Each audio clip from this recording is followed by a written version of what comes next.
We'll be sharing it later through our social media sites. Thank you, everybody. It's 12 o'clock. We're going to go ahead and get started with this week's virtual Lunch and Learn. It's the fourth of our series, and today's topic is maintaining a work and home life balance.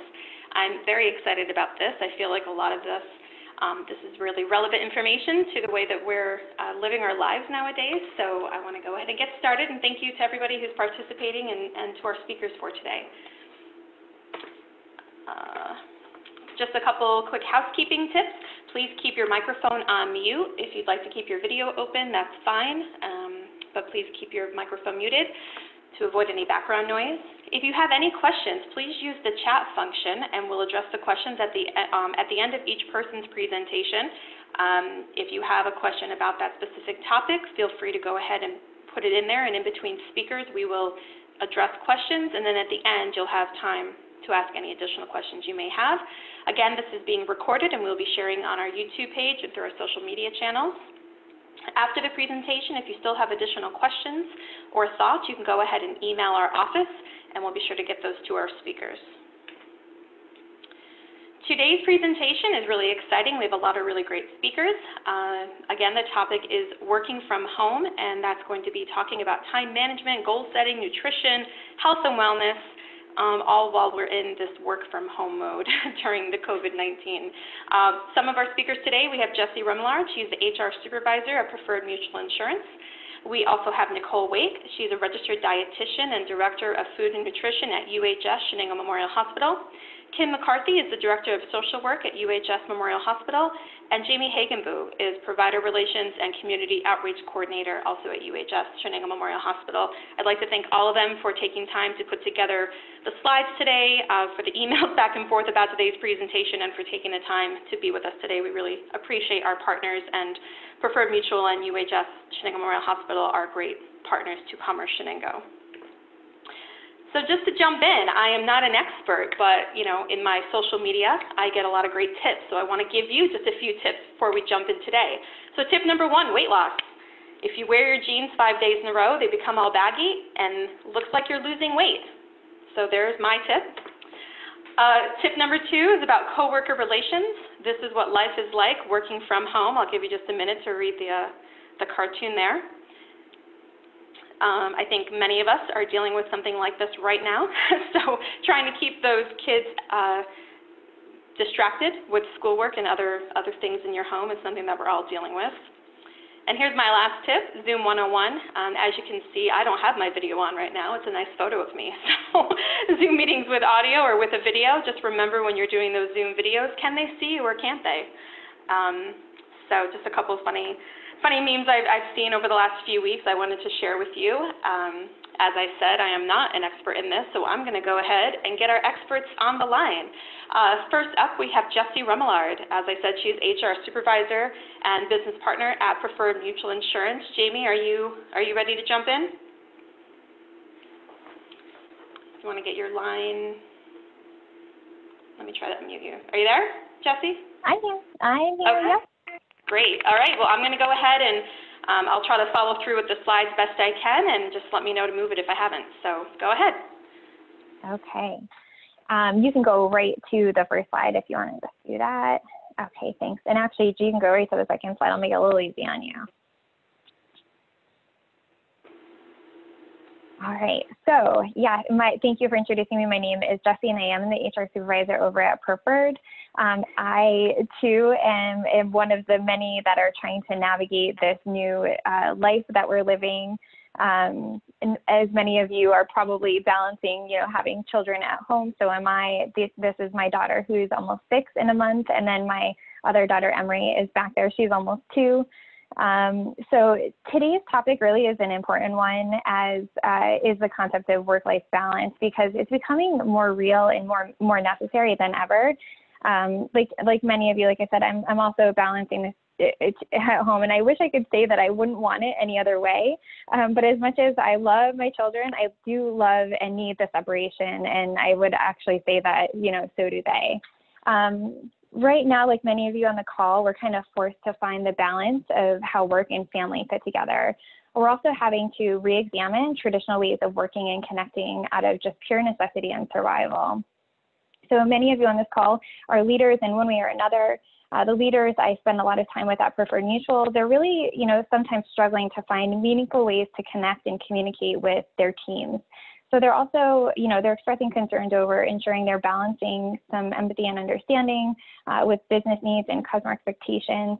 So today I thought we would, you guys may benefit also from hearing some of the different tips and approaches that we've offered to some of our leaders to help them navigate during this time. So there's a lot of content that I'm going to share in a really short time frame. So I won't dive too deep in some of the slides, but it's my understanding that they'll be shared with you. So hopefully you can use them. My goal is for you to get at least one or two things away from today that you can use to help you navigate your own personal circumstance. Even if you're not a leader, which is the lens I'll be talking through, there are some good tips in there that you can leverage for yourself or just share with others. So we'll spend some time about you, the tips on how to work remotely, how to create a healthy amount of separation to avoid burnout, and then we'll shift to managing and leading through change, specifically on how to have better conversations and to manage some productivity. Okay, you can go ahead and sit. So working remotely, there are several articles out there right now. Everyone's taking a stab at writing best practices and really focusing on ways that you can create a sense of normalcy and routine in your new quote unquote office. A few best practices that you can follow that I kind of pulled off some of those articles and some of those websites. Set up your workstation. It will help you to distinguish the blurred lines between work and home. It can also help you feel more organized. It can trick your brain a little bit. Set up a to-do list for the day. Make it palpable, make it achievable. Choose 1, 2 things that you can accomplish for the day.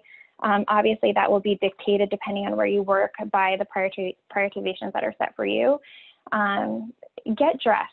I know there's a lot of good, comedic relief out there about people actually not getting dressed for the day, but there is a lot of research out there that will talk about, what you can do to help your mind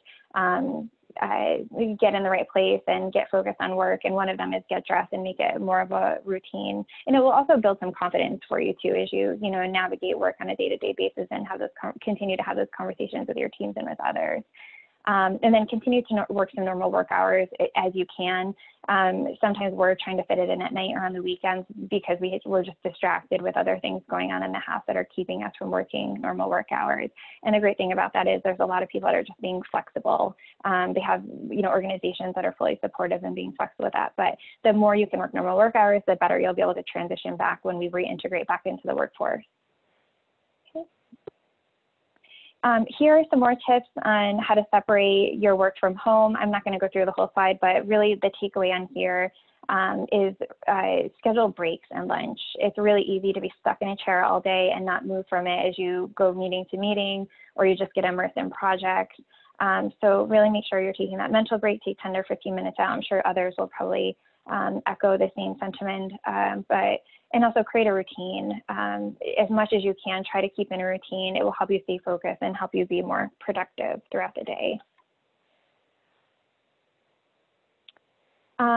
So this is also just, again, echoing and building off of the former slides. So I'm not going to read through these, all of them, but just some quick tips on things that you can do to keep your mindset staying healthy. You can listen to music, stand, go for a meeting, and take a walk. There's a lot of research that will tell you that just breaking away for a little bit and kind of hitting that reset button is wildly beneficial for you, and it will help you be more productive. It will help you be a better contributing member for your team, and also to get those kind of creative juices flowing again. So try to do something that allows you to step away from the screen and step away from your work environment that you're living in and day out. Okay, so transitioning to more of a focus on you as a leader, one of the best outcomes I've witnessed as a result of the pandemic are leaders that have the increased ability to lead with empathy and understanding. Pre-pandemic, you may be one of those people who really struggled when you're communicating with your team or working with them to really keep the balance between their personal circumstances and their needs front of mind as you help them navigate to meet deadlines, to meet expectations, and really navigate the business need. So sometimes we're really good at that. Sometimes, you know, we kind of put the business forward and it can feel a little inhuman to people because we do have things that we need to get accomplished or expectations or goals that we need to achieve. But now you know, what I find, the reason I find that leaders struggle with that sometimes is they can't relate. They're not going through that personal circumstance at that time, or, you know, there's something going on that doesn't allow them to have that connection or that understanding or empathy. And sometimes it's just pure stress and pressure of their own. But now we have this common connection point where we're all struggling with very similar challenges. So we don't really have to, quote unquote, walk a mile in someone's shoes. Because none of us are really wearing any. So we're experiencing these, you know, really significant or expansive set of collective emotions. So it's a little bit easier for us to be empathetic and a little easier for us to be understanding because we're kind of all in it together.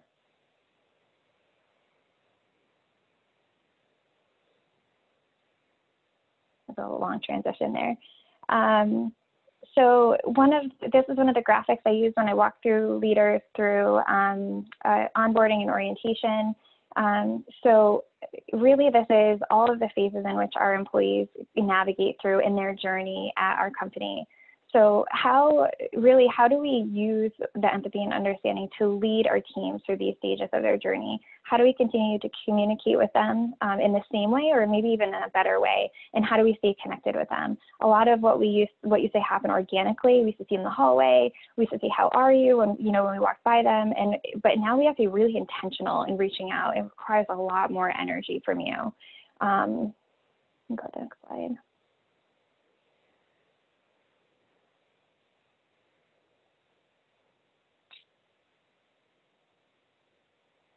So really, how do you stay connected? Here are a few things that we shared, little tips that you can do to stay connected with your teams. Reach out, check in, pair them with somebody that's kind of like a remote working buddy. Leverage any type of chat program you have. Chats are a really great way to stay connected. Obviously, you want to encourage some professional behavior on there at times. Use video when you can. I know a lot of these video platforms are being bogged down a little bit, but if you can use video, even if it's for a few moments, just to say hello and get that connection, do that. Schedule group huddles to do some check-ins, just build in these more intentional but organic check-in points to make people feel connected. And monitor your calendar. Consider creating blocks of like open door or office hours. A lot of times you'll have employees when you're working in the office just walk in and say, hey, do you have a minute? You obviously don't have that opportunity now potentially, so build in some open door, let your team know this is your opportunity to send me a chat or a text or, you know, however you want to communicate, and let me know that you might need me for my ear for a few minutes, and feel free to do that during this time.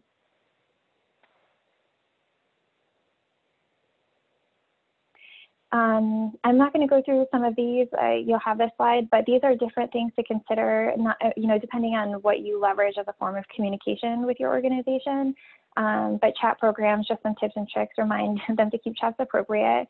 But maybe even leverage some statuses. You know, if you're not available, you know, some cute ones and I guess funny ones that are relatable that we said dog, you know, a dog or cat, you know, kid in need, I'll be right back, those sort of things, just to keep it lighthearted, but to also let them know I'm dealing with a personal circumstance at home, I'll be with you as soon as I can. So here are some just tips and tricks that you can leverage based on the communication tool that you may leverage. So you will have the greatest opportunity to show that you care, to express your interest, to share information, to establish trust, to manage performance through one-on-one conversations. And this can be formal one-on-one or just connection or touch bases with your team members.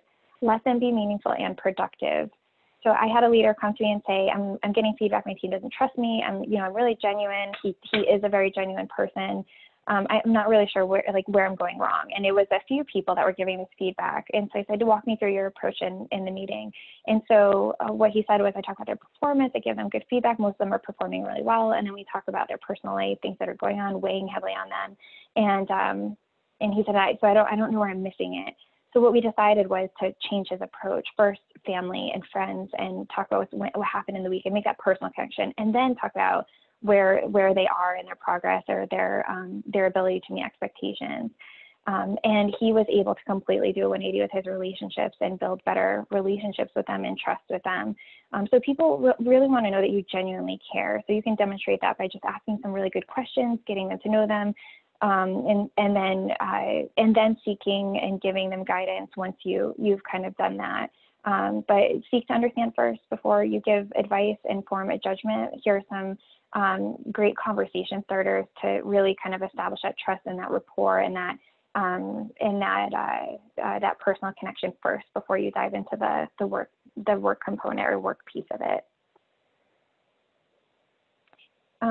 So really quickly, some best practice for one-on-ones. So keep them scheduled regularly. Again, we're more intentional about it now. We don't have those organic touch points where we're checking in.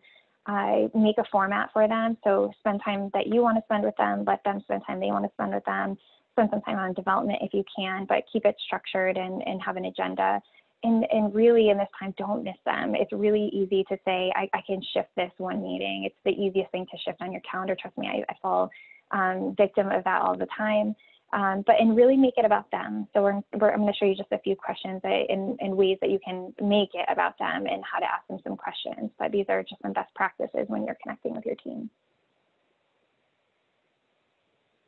I'm not going to go through this slide, but these are how you can structure and prepare for the conversation, some questions to consider when you're putting your agenda together. These are some what and how questions. So we did a training at Preferred Mutual probably sometime 6 months ago or so. And what we learned in this, one of the greatest, I think, benefits for me in this training was really how to connect with employees. And the way to do that was by listening. And the way that we listened was by asking them what and how questions. So in order for us to really understand or, kind of get in the head of our employees and really see what they're struggling with, what they need help with, and that sort of thing, we need to really ask them better questions and listen. So these are just questions in each of these categories that you can consider when you're in your one-on-ones or just connecting with your employees to see how they're doing or see how they're progressing in something they're working on. So they're for you to leverage as you need them, and I won't go through those too, but I'll go ahead and next slide. Okay. So one of the concerns that a lot of our managers even have is, how do I manage from afar? And my answer to them is always the same way that you manage in the office, right? So you have to know what they're up to and what they're working on in order to know how they're doing and how they're progressing. But one of the things that you can do from a remote standpoint is set goals for yourself, goals for your teams. Make them small, make them achievable, but set goals. It will help keep you on track. There's a format. I'm sure many of you are familiar with it. It's called SMART goals.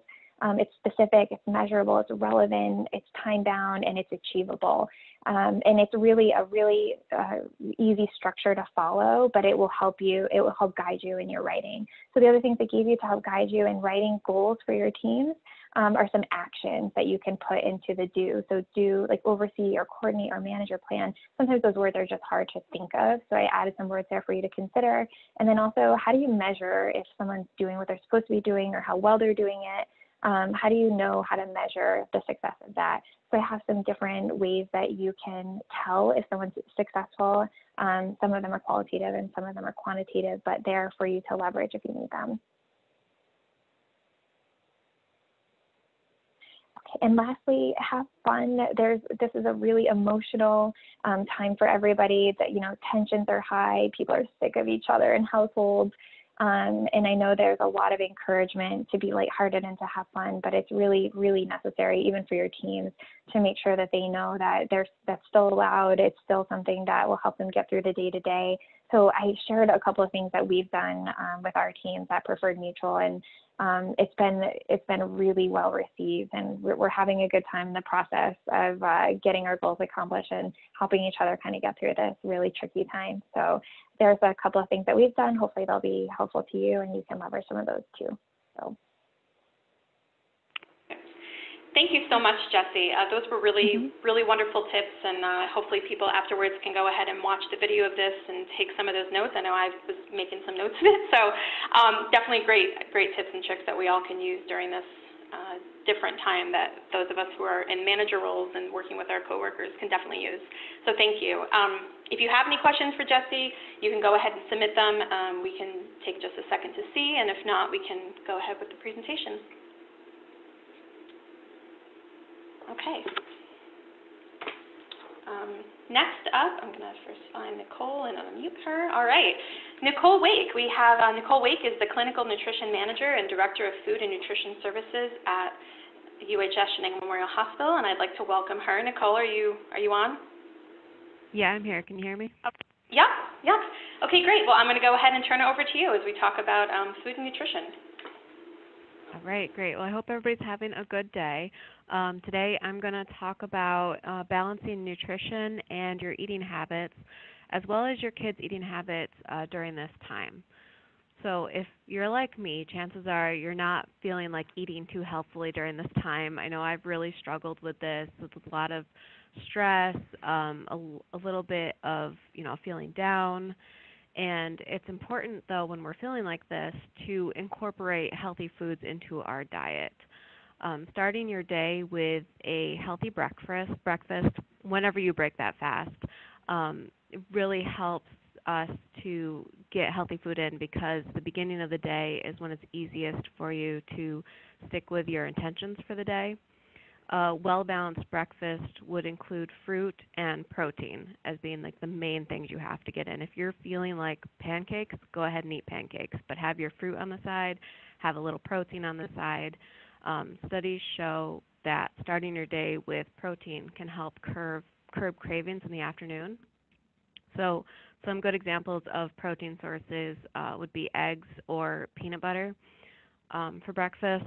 And they also come with other vitamins and minerals packed into them. Protein is also shown to help boost your immune system, so that can help during this time too. Other good sources of protein throughout the day, if you wanted to continue that trend, would be some light string cheese, low-fat yogurt, or a handful of nuts. So I just want to emphasize that what I'm saying here is to incorporate the healthy food, as food can be a good, fun activity, whether it's baking special treats or just having fun preparing something new. So it's not crucial that every single thing that you eat is healthy, and I do want to emphasize that. Don't beat yourself up. If you're indulging here and there, it's okay. The worst thing you could possibly do is judge yourself and overwhelm yourself with the pressure of everything has to be healthy. And I know there's going to be a little bit of weight gain during this time, and just make sure that you're not beating yourself up too. The healthy food does help to create some feel-good hormones throughout your body. So, think about those kinds of things when you're thinking I need to eat healthier. Don't think of it as I need to eat healthier to lose weight. Think more towards I need to eat healthier because it's going to make me feel better. It's going to give me more energy, and it helps my immune system, that kind of thing, rather than focusing on your weight during this time, because that added pressure will just make it harder to get your work done, harder to help out your family and your kids and be there for everybody else too. So now when it comes to kids, chances are they're feeling like snacking a lot. And again, make sure you're not beating them up for choosing unhealthy snacks. One recommendation that I have is if they're snacking, like say they're grabbing something like chips, crackers, a lot of like refined sugars, things like that, is to give them a piece of fruit with it.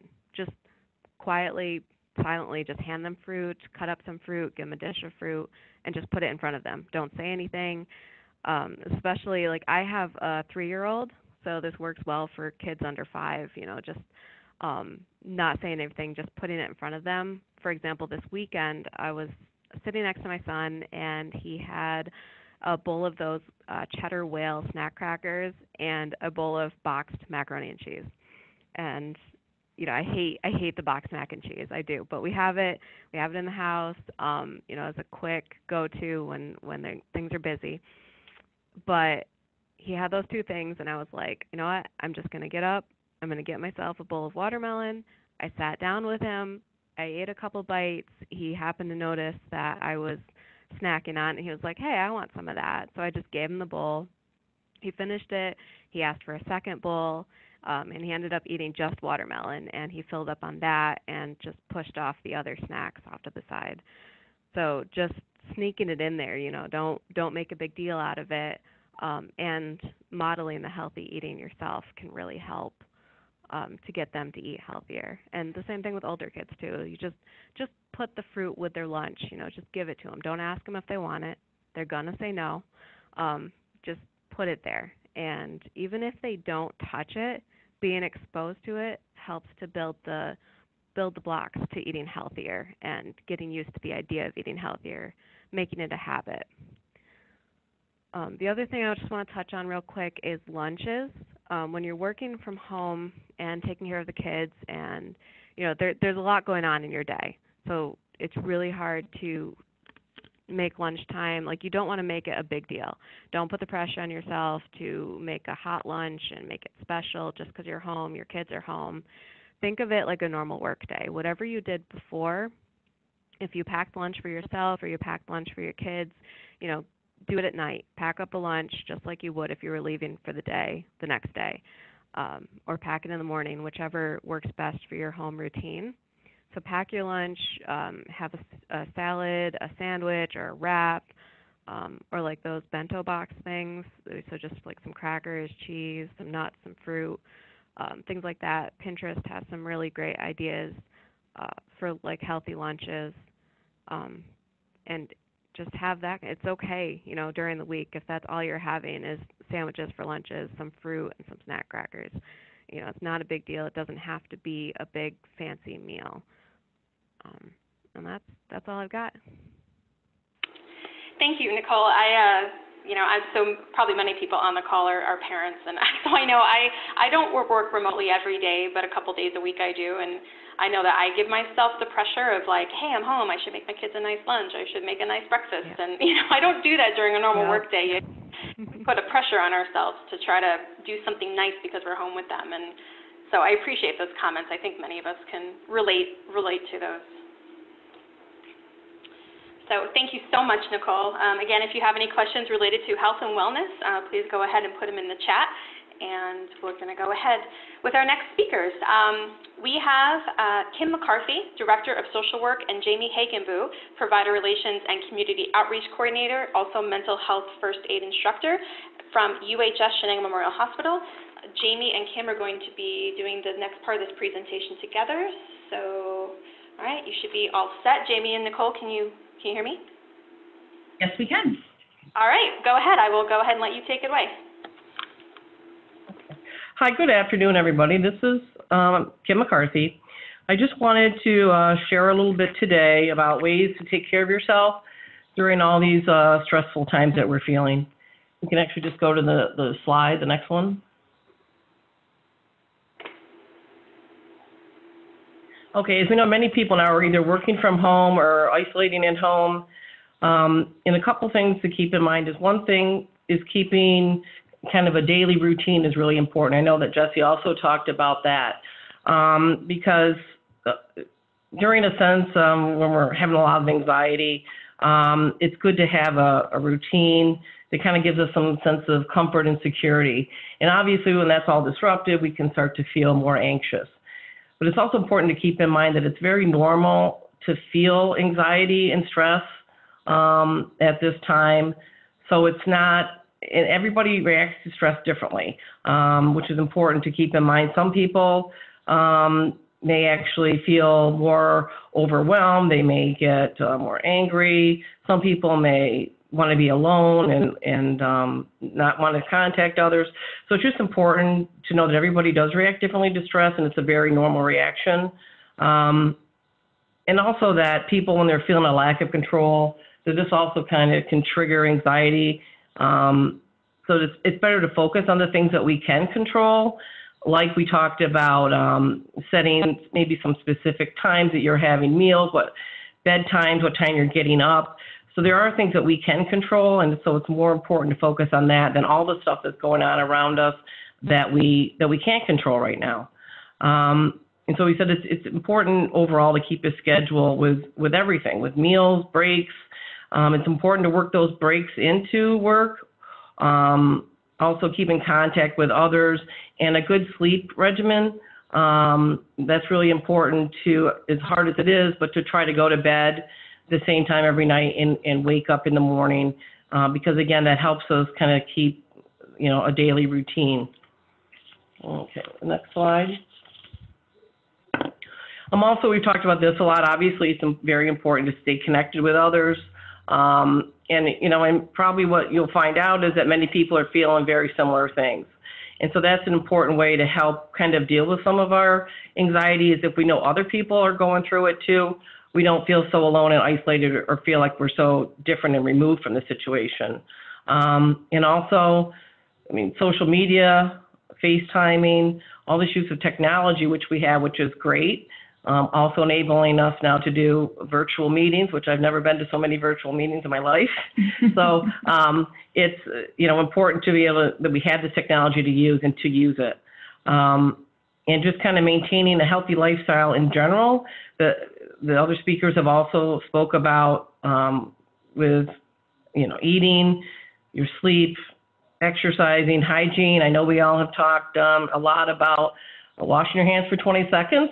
And that's kind of always been the golden rule, but now we're very much, hear about that a lot now.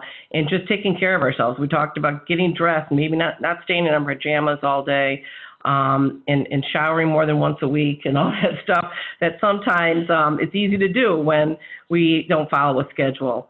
Also getting outside whenever we can, keeping social distance.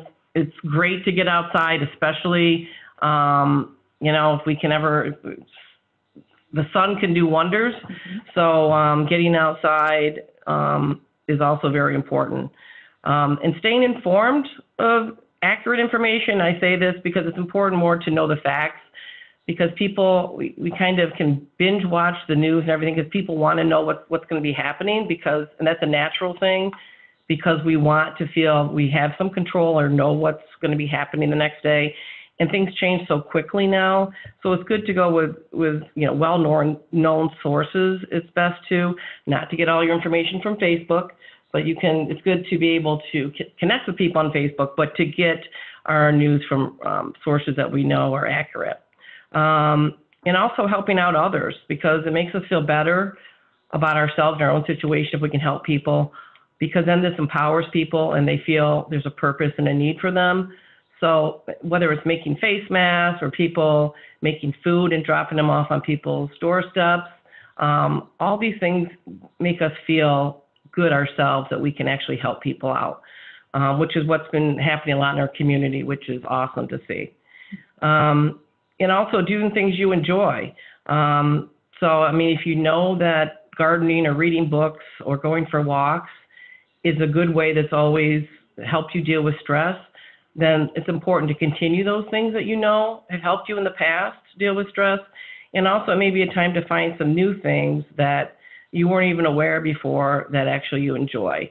So kind of look at it as an opportunity to find some new interests that you maybe didn't have time before to pursue. And things to be aware of from a mental well-being standpoint is changes in appetite or sleep are something important to pay attention to, because often when we find that either we're sleeping too much or we're not getting as much sleep or our appetite is different, sometimes those are a big indicator that there may be some more an increase in stress or mental well-being. Also, if we're having more fear or worry, which now with what things are going on, it's very it's going to probably be, people are going to be feeling a more increase in fear or worry, but it's kind of to keep it in check. So, it's normal to feel some, obviously, worry what's going on, but if it consumes your thoughts most of the day, or it actually impacts your ability to function and react, then that's more of a concern. Also, trouble concentrating, and loss of energy, if you don't want to do things that interest you. So if usually there's things that you have always enjoyed doing and you find now that you've lost interest, that's something to pay attention to. And obviously we talked about an increase in alcohol or substance abuse. All of these we may experience, or we will experience, or could during these uncertain times. But what's important to say is if these last several days or weeks, then it's important to follow up with your provider. We're going to have days that we may have trouble concentrating, or we're worrying about something, or our sleep changes. But really, if it's been going on for a week or more, it's probably important to follow up with a provider or with somebody just to kind of get a check on things. Okay. So people that do are experiencing mental health issues, it's important, or even if you're don't have a mental health issues, it's still important to take a look at that isolation and loneliness can lead to depression or increase your symptoms. And it's important to monitor your symptoms. Some people may know that if they get headaches, or some people may get stomach aches or not be able to eat or feel nauseous, it's important that we tune into our own bodies so we know what our signs are, so then we can kind of take care of ourselves and know that we might be having an increase in anxiety or depression. Make sure if you're taking medications or have medications that they're filled so you don't run out, and so that you maintain whatever your medication regimen is, which is very important. We talked about your routine is making sure you're still taking your medication accurately, and utilizing all your supports, whether it's, like we said, friend supports or professional supports. So if you have a counselor to still keep in touch with, it's important that you can still reach out to people, and also to manage stress, to keep your stress level as low as you can. I mean, eventually this pandemic is going to be over. I mean, stress is always going to be in our lives, but it's important just to kind of keep things in check and to know what you can do for yourself so you can be at the lowest stress possible, and to utilize some of the things that help you. And obviously, if you have any concern, like I said, it's important to reach out to contact your provider. I mean, here we're providing telehealth, virtual health visits. So any of those kinds of things are important to follow up if you feel that things are kind of just getting a little out of hand, or you just kind of need to check in. And that's all I have. All right, and thank you, Kim. We're going to piggyback off of each other a little bit. I am a mom of 3 children, and I am working both in the office, but mostly remotely. So all those challenges that Jessie had spoke about earlier, I can speak to both working at home and working in the office with young children at home and managing that. So with that being said, in mental wellness is very near and dear to my heart. And when we talk about mental wellness, we need to remember that that's just as important as our physical health, if not more important to our mental, emotional well-being. When I know that myself, getting out of the routine and getting into a new routine with this pandemic, I went from being active every day and being able to go to my gym, being able to get out with my friends and go for a walk, to having to find my new normal. So whether that be pulling up some workout videos, being able to go for walks with your children or with your spouse or by yourself for that calming time, going for nature walks, very important to keep active and out there for our mental wellness. People can deal with things differently and emotions and stress. But it's all about how we are able to manage that and handle that stress under these stressful times. Emotionally healthy people will feel that stress, and I think that we're all feeling it a little bit more lately, but it's all about how we're able to manage that. So no matter where your mental and emotional health is, knowing those triggers, as Kim had stated, knowing those triggers not only in ourselves, but how to identify those in our children, our loved ones, being able to pick up on those cues. Maybe they're somebody's more distant than they were before, and being that person that reaches out to them instead of waiting for them to reach out to us. So basically reach in and check on your family and your friends and your neighbors and see how they're doing, because that can make a world of difference to them. People can tell when a problem is more than they can handle on their own. As Kim had stated earlier, we can kind of see those cues in ourselves, but really being able to identify if somebody else is having and they can't reach out. Some people don't know how to identify, but if we're in tune with our emotional wellness, we'll be more apt to be able to identify those signs. So being able to really educate ourselves and being in tune with our mental wellness is very important in this time. And to know when to seek help from telehealth or contacting talk therapy or any of those virtual telemeds. There's lots of resources now out on the internet. As of April 7th, there was 95 Americans, about 306 million in 42 states that were under lockdown or stay-at-home orders.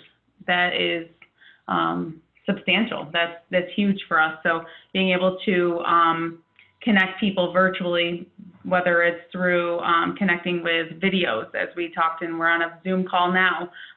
Kim had joked that we've never been on so many. Being able to connect with your loved ones or your boss or your coworkers through FaceTime. So being able to stay connected even though we're not physically connected. Next slide. And so self-care, as we've all talked about or within our talks today, self-care is very, very important. It's instrumental. It's not as much as we think, before this. Self-care to me was, going out on a date night with my spouse or going with my girlfriends to the spa. So really trying to find those little things to change. I myself was one of those, the quarantine 15 people are joking about, and going to those bad habits. So really knowing what fits for me. And for me, it was increasing my water a little bit. So it's those tiny habits that turn into those bigger long-term sustainable things. And that is self-care. So self-care could be connecting with a girlfriend and having a date night, so to say, with your girlfriends, and having a glass of wine, or just getting on the phone and chatting, going for a walk, paying attention to our own body, mind, and soul. Next slide. So one of the things that I love to talk about, this helps my daughter. I went to a conference and we talked a lot about the power of breath. And the power of breath not only helps with children, especially with anxiety, depression, but ourselves. I can't tell you how much I'll sit down and just breathe before I respond to whether it be a coworker, a situation. I'm booting up my computer in the morning and just sitting there and having my own time and breathing. And it's simple, but it's also something that we don't think about. We inhale and exhale approximately 20,000 times a day. But our breath really affects everything, our physical, emotional, and mental planes, and it's very important to use our power of breath every day. Next slide. So creating calm and ease at work. Even though a lot of us are working remotely, a lot of us are also working right in the front lines of everything daily. So make sure to still take those mindful minutes. Take a step away, take those breaks, especially with healthcare workers and all of our essential workers. They may be busier than what they were before and have more stress on their plate. So remembering to take that time away and turn off your computer and take that moment to ground yourself. Tune into your thoughts and notice as you sit there. So just different things to help to reduce that stress that we're all feeling at this point in our lives. Relax any areas of tightness and tension and just breathe. That's one of the things that I do daily, and it's really impacted my life, not only mine, but my children's.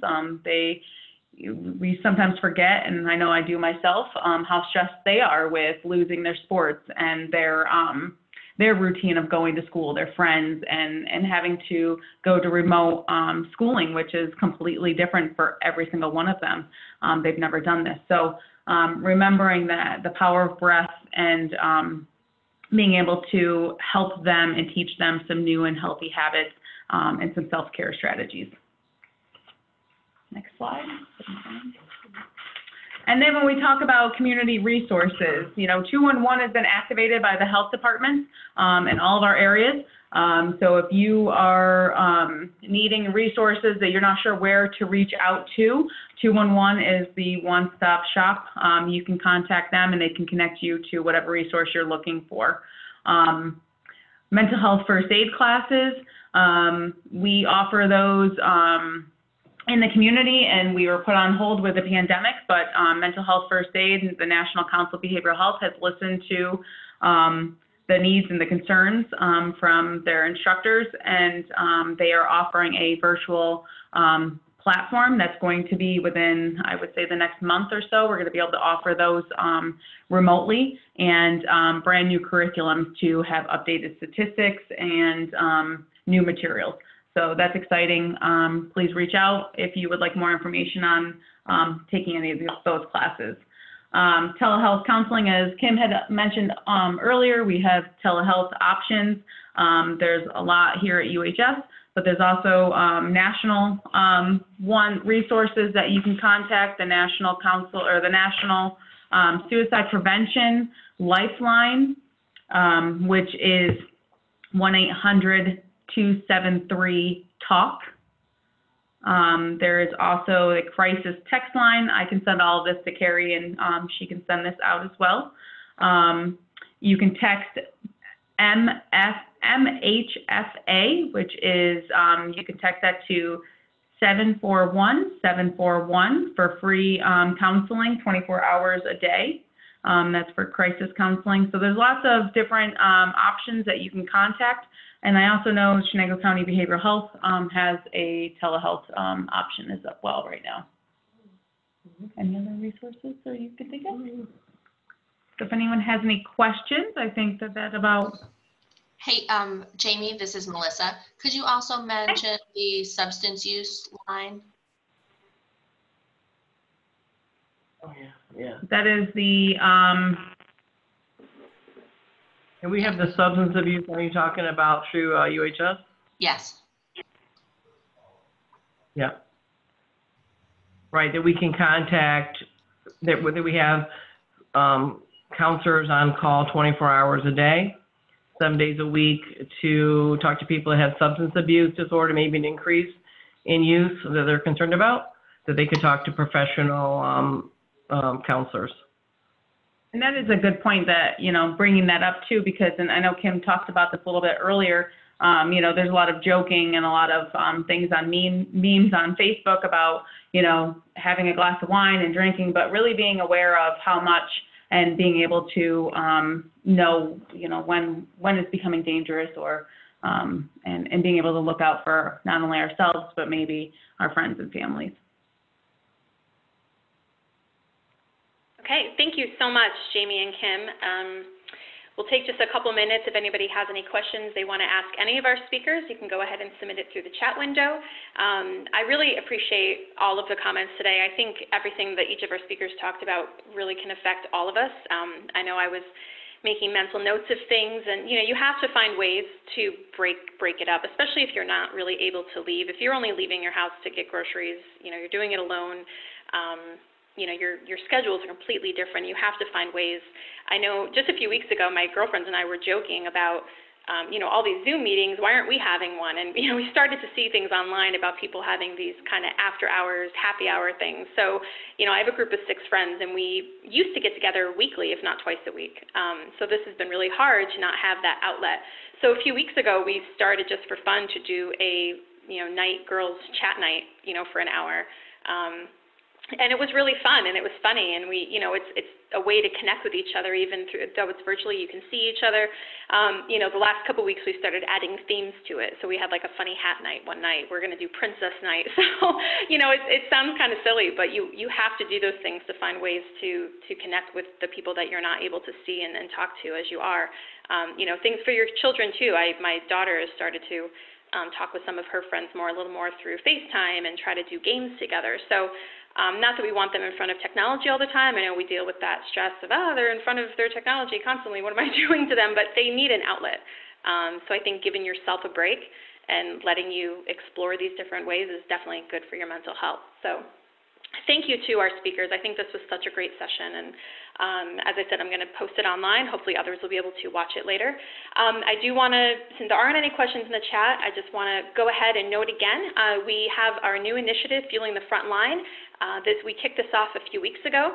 I am so proud to say that we have raised about $6,400 for Fueling the Frontline.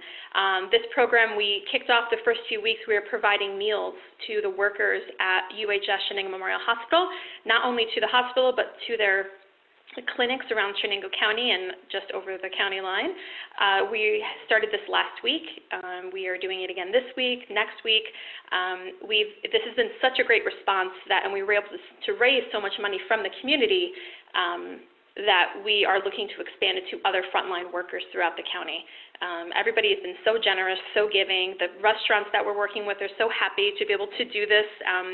Please check out our Facebook page if you want to, our social media pages to see some photos. We just wanted to share. This was last week, week 1 of Fueling the Frontline. We had Blue Ox, Neighborhood Markets, and Macros did breakfast and lunch one day. Here's another picture from last week. Subway and Wild Owl. We're really trying to spread it out and use restaurants from around the county.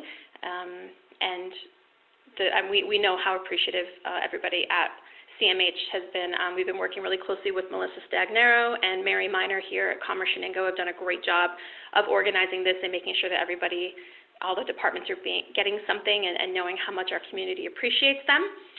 Week 2 is this week, and so here's a couple pictures from this week's deliveries. Very happy people, hopefully full. And we'll be posting photos from today soon. So I just want to note next week, this has been part of a series, these virtual lunch and learns. So next week is the last one of this series. We might bring it back again later. They've been really popular. But next week's topic is going to be really important, and I'm excited that we're going to have Bob Provost and Josiah Brown, both from NISTIA, talking to us about travel and tourism. So much of what we're doing in Chenango County, in our area, are being impacted by events that we're not able to have over the summer. And what is this going to do to our tourism industry? How are we going to sort of pick it up and move on? Some of these major events that aren't happening, people who, organizations that depend on the funding that they raise, and just tourism in general. It's not so much as just having an event or music in the park or Blues Fest, which are all amazing, amazing programs, but then the businesses that get the residual income from events like that, our restaurants and our shops. How do we come back from that? So this is going to be a great topic. It's next Thursday at noon, and we're very excited to have them. Not only are Bob and Josiah going to have a little formal presentation, but we're going to have about half of the session open for almost a roundtable open discussion for general conversations about this. So please register for that if you would like to attend. We'll be sending more information out about that soon. And thank you again for participating. This has been our Work From Home series, and thank you so much to our speakers. Once again, you all did a wonderful job, and we hope that you will join us next week. So thank you, and be well from everybody here at Commerce Chenango.